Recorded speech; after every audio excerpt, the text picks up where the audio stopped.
Di sebuah desa kecil di tepi hutan yang rimbun dan dikelilingi oleh sawah yang subur, hiduplah seorang raja yang bijaksana bernama Raja Prabu. Raja Prabu dikenal karena kebijaksanaannya dan perhatian yang besar terhadap rakyatnya. Namun, di balik kedamaian yang menyelimuti kerajaan, tersimpan sebuah rahasia gelap yang telah membayangi seluruh negeri. Raja Prabu memiliki seorang istri yang sangat dicintainya, Ratu Dewi.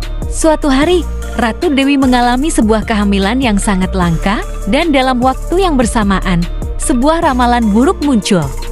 Ramalan itu mengatakan bahwa anak yang lahir dari pasangan tersebut akan membawa kesengsaraan besar bagi kerajaan. Terpukul oleh ramalan itu, Raja Prabu dan Ratu Dewi berdoa dan berharap agar anak mereka tidak akan menjadi seperti yang diramalkan. Namun, takdir berkata lain. Ketika putri mereka lahir, dia membawa keindahan yang luar biasa dan dinamai Rorosari. Meskipun begitu, nasib buruk yang diramalkan tetap menimpa kerajaan. Kejadian-kejadian malang mulai menghampiri dan rakyat mulai merasakan penderitaan. Di tengah kesulitan yang melanda, seorang penyihir jahat bernama Nyai Roro Kidul datang ke istana dengan menawarkan bantuan. Dia meminta untuk bertemu dengan Rorosari yang kini telah menjadi gadis remaja. Dengan tipu muslihatnya, Nyai Roro Kidul berjanji akan menyembuhkan penderitaan kerajaan dengan syarat Rorosari harus menyerahkan dirinya sebagai pengikutnya. Dalam keadaan putus asa, Raja Prabu terpaksa menerima tawaran tersebut. Pada malam penuh bulan, Nyai Roro Kidul datang ke istana untuk menjemput Rorosari. Namun, Rorosari yang cerdas tidak mau menyerahkan nasibnya begitu saja. Dia membuat rencana untuk melarikan diri dengan bantuan seorang pelayan setia yang mengetahui segalanya tentang hutan sekitar.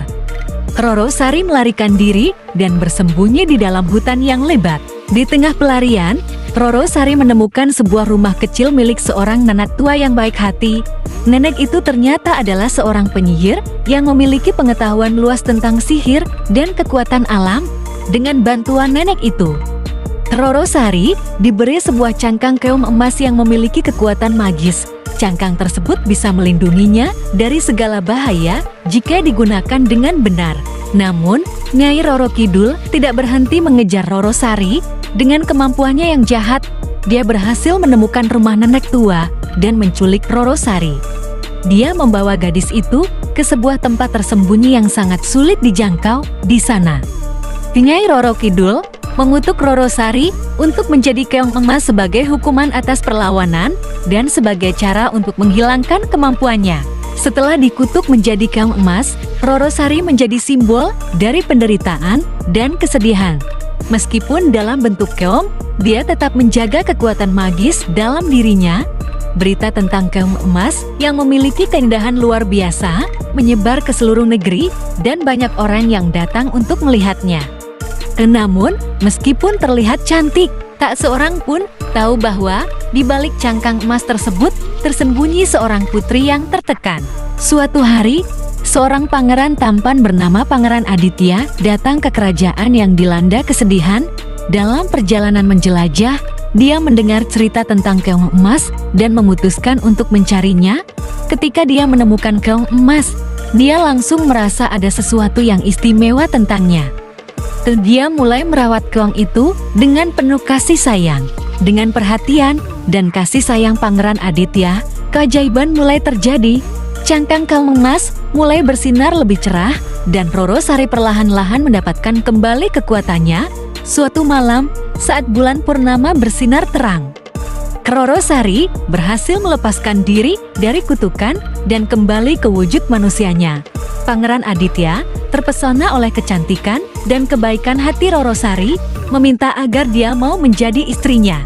Setelah kebangkitan dan pemulihan, Rorosari dan Pangeran Aditya kembali ke kerajaan, membawa kebahagiaan dan kesejahteraan Raja Prabu yang merasa sangat bersalah atas semua penderitaan yang terjadi. Memohon maaf kepada Rorosari dengan kebesaran hati dan kasih sayangnya. Rorosari memaafkan ayahnya dan kerajaan kembali pulih. Nyai Roro Kidul yang marah karena rencananya gagal, dihukum oleh kekuatan alam dan tidak pernah lagi mengganggu dunia manusia. Roro Sari, dan Pangeran Aditya kemudian memimpin kerajaan dengan penuh kebijaksanaan dan cinta.